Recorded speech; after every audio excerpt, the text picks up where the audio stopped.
நீங்கள் திருமணம் பண்ணுவதற்கு முன்பதாக அந்த நபரை சந்திக்கணும்ல, சந்திக்கும் பொழுது அவளை சில கேள்விகள் கேட்பது அவசியம். கேள்விகளை கேட்கும் பொழுது தான் காரியங்களை நாம் அறிந்து கொள்ள முடியும்.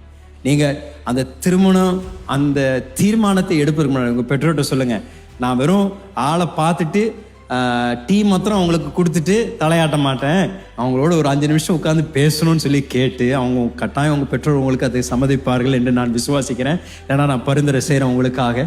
நீங்கள் அவங்கள பார்த்து கேட்க வேண்டிய 5 கேள்வி. முதல் கேள்வி, நீங்கள் இயேசுவை நேசிக்கின்றீர்களா? இதாங்க முதல் கேள்வி. அவங்களுடைய படிப்பை குறித்து நீங்கள் கேள்வி கேட்பதற்கு முன்பதாக, அவருடைய வேலையை குறித்து கேள்வி கேட்பதற்கு முன்பதாக, அவருடைய குடும்பத்தை குறித்து நீங்கள் என்ன கேட்பதற்கு முன்பதாக முதலாவது கேட்க வேண்டிய கேள்வி, இயேசுவை நீங்கள் நேசிக்கின்றீர்களா? ரட்சிக்கப்பட்டிருக்கிறீங்களா? ஏன்னா இன்றைக்கு பல சம்பவங்கள் நடந்து கொண்டு இருக்கு. நம்ம சபையில் கூட சில பேர் திருமணத்திற்காகவே ஞானஸ்தானம் எடுக்கிறாங்க. திருமணம் ஆகணுன்றக்காக அவங்க முன்னாடியே பிளான் போட்டு 3 மாதத்துக்கு முன்னாடி கரெக்டாக வந்து சர்ச்சில் சேர்ந்து மெம்பர்ஷிப் கிளாஸ் படித்து ஞானஸ்தானம் எடுத்துகிட்டு சர்டிஃபிகேட் வாங்கிட்டு, பாஸ்டர் நான் ரெடியாக இருக்கிறேன், உடனே திருமணம். அதனால தான் நீங்கள் கேட்க வேண்டிய கேள்வி, உங்களுடைய ரட்சிப்பின் அனுபவத்தை உங்கள் சாட்சி கொஞ்சம் சொல்லுங்களேன்னு கேளு.